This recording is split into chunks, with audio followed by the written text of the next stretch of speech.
Fridge কেনার টাকা নেই বিজেপি প্রার্থীর, তাই প্রতিদিনের বাজার প্রতিদিনই করেন তিনি। আমি তো গরু চুরি করি বা বালি চুরি করির টাকা আত্মসাৎ করিনি, তাই গাদাগুচ্ছের ফ্রিজ আর সামনে পেছনে কনভয় নিয়ে ঘোরার ক্ষমতা আমার নেই। বৃহস্পতিবার এমনই মন্তব্য দাসপুরের নবীন মানুয়া হাটে বাজারে করতে বেরিয়ে এমনই মন্তব্য করতে শোনা গেল ঘাটাল লোকসভা কেন্দ্রে বিজেপি প্রার্থী হিরণকে। প্রসঙ্গত এবারের লোকসভা নির্বাচনে রাজ্যের হাই ভোল্টেজ লোকসভা কেন্দ্রগুলির মধ্যে অন্যতম ঘাটাল লোকসভা কেন্দ্র। কেননা এবারের লড়াইয়ে ময়দানে নেমেছেন দুই তারকা প্রার্থী।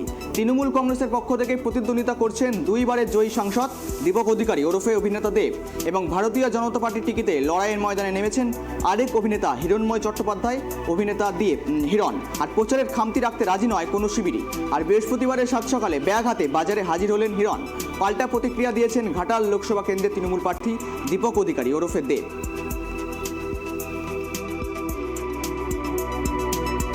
বক্তব্য রাখবো না, আমি কোনো রাজনীতি করতে আসিনি। সকালবেলা দাসপুরের বাড়িতে থাকি, এখানে আমার কোনো ফ্রিজ নেই।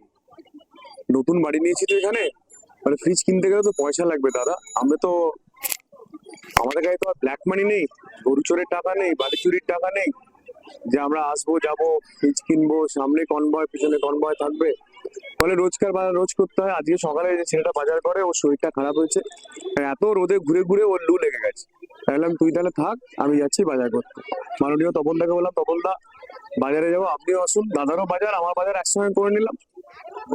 আর মানুষ জানে দ্রব্যমূল্যের দাম বেড়েছে না কমেছে, এসব নিয়ে মানুষের প্রতিবাদ করুক।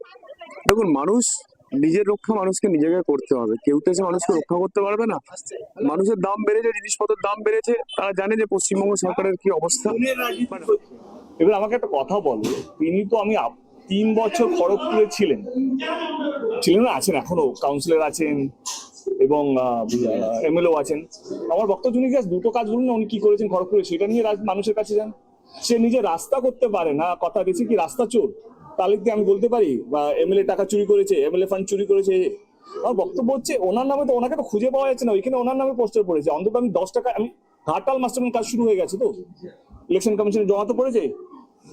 আমি অন্তত এইটুকু তো বলতে আমি কাজ করেছি করিনি। তিনি তো আগে আমি কি বলি মানে বুঝতে পারছি না। চোরের গলা কি একটা লাইন না, চোরের গলা বেশি জোর, হ্যাঁ চোরের মায়ের বড় গলা। ব্যাপারটা হচ্ছে যিনি একসময় টিএমসি তে ছিলেন, তারপরে বিজেপিতে টিকিট পেন, বিজেপিতে গেলেন। এবার আমার কথা হচ্ছে বিজেপি কর্মীদেরকে এবং বিজেপি ভোটারদেরকে, যারা লয়াল ভোটার, যারা 10 বছর ধরে লড়াই করে নিজেদের দলটাকে ধরে রেখেছে। আমার একটাই কথা, আপনি কি চোখ বিশ্বাস করে হিরণকে বিশ্বাস করেন যে বিজেপির এমএলএ কাউন্সিলর সত্ত্বেও অভিষেক অফিসে বসে তার দলকে, তার ভোটারদেরকে, তার কর্মীদের বিশ্বাসটাকে বিক্রি করতে চলে গেছিল?